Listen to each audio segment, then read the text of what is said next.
YouTube? 1LEX here, doing a vlog. Look at that. So today, my topic of interest is risk and the management of that risk, and kind of how risk and everything else goes together with setting goals and actually achieving goals.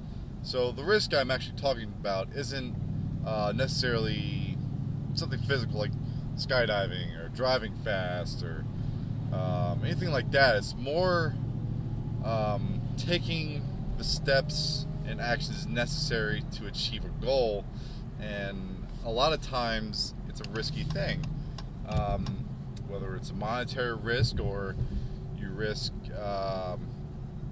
where you live and stuff like that.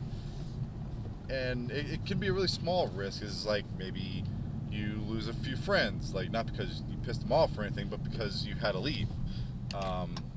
So risk applies to more than just an activity. It applies to really anything you do in life.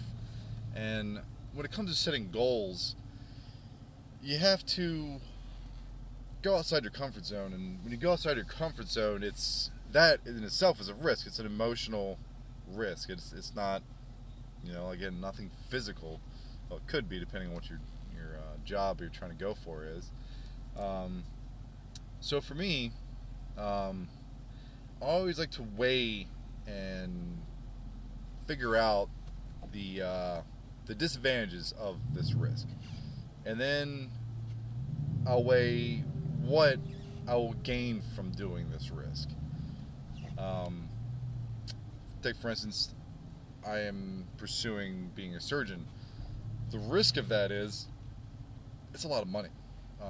I do have the GI Bill to cover a little bit.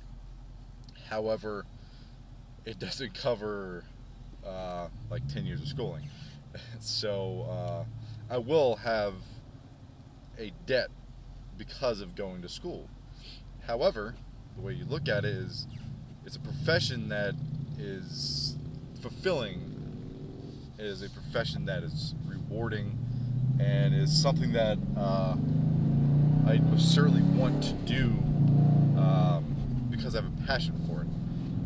And to me, the risk of having about 200 grand of student loans is worth it when the payout for me being a surgeon is hopefully saving someone's life. So when you think about risk, don't associate it with, like I said, driving fast or doing things like that. It comes in setting goals. Another thing is, say if you're trying to lose weight or whatever, the risk is that you just won't lose weight, and then you have to mentally prepare for that. There are times, anybody that's ever tried to lose weight knows, you will plateau and you'll stop gaining or losing depending on what you're trying to do, and it's frustrating, and that frustration will lead to doubt. That doubt will make you basically stop trying to achieve the goal you set out to do. And again, you may not see that as necessarily a risk, but it really is. You're trying to achieve something, you don't want to let yourself down, or if you're doing it for someone else, you don't want to let them down. Again, it's a risk. So when you guys try to set up goals, weigh the risk, but at the same time you have to be able to step out of your comfort zone. You have to kind of go into the unknown to really grow, and that is incredibly scary. There will be times where you will fail, and that's again all part of dealing with a risk. You have to plan for that risk. Little things that I've done that I don't necessarily condone. It's not a financial thing you really want to get into, but I use purchases that I've done, like this car, my bike, as lack of a better word, collateral for myself. It's motivating for myself. I don't want to fail, because failing would mean that I have to get rid of this beautiful thing, my bike and whatnot. Like I said, it's not something I would condone, Don't put yourself in a stupid situation where you can't afford what it is you buy. However, little purchases like that kind of something you really have always wanted to do, or really have always wanted, and you had the means at the time to afford it, I'd buy it. I'd do it, because it gives you that intrinsic feeling, that happiness. And yes, it is a thing, it is an object, and things go away. And never live for your things, you know what I mean? But it's a motivating factor. And again, it is a risk. Being a contractor like I am, they ebb and flow like the ocean. They come and go. So I don't know who's going to pick up a contract in a year. I don't know if I'm going to still have the same contract in a year. It's always that, uncertainty.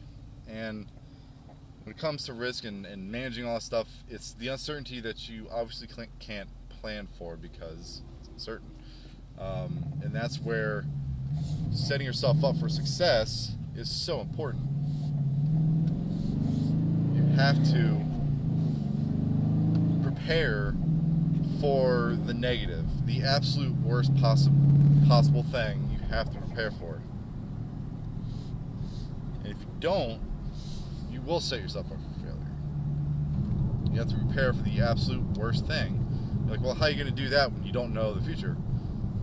You can envision some really bad things in your head. So preparing for the risk you're about to take and the absolute worst outcome from that risk will set you up usually for success. Again, it's not all of the time. You will try to do things and you will fail at them. But really step outside and push yourself and think about the risk and what it is you will ultimately get from doing said risk. And that's my little spiel about risk that I said probably 400 times. So with that, you guys have a good one, and I'll chit chat with you later.